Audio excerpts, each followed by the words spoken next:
the ingredients, we need 8 egg yolks, 2 1/4 cup all-purpose flour, half cup of vegetable oil, 1 cup of white sugar,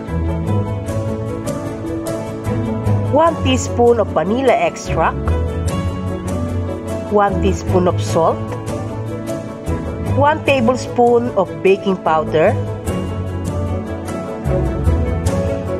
8 egg whites, half cup of white sugar, 1 1/2 cup of water.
Yema custard, we need 100 grams of unsalted butter,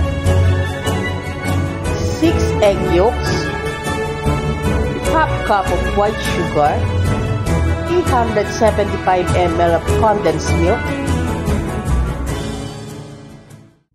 half teaspoon of salt, and 1 teaspoon of vanilla extract.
guys, this recipe is one of my secret recipe long time ago, and I want to share this to all of you.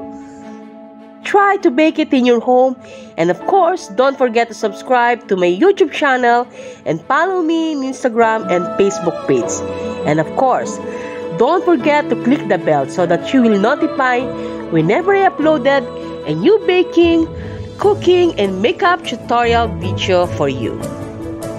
Now guys, I want to show you how softer this cake. As you can see, it's very delicious recipe.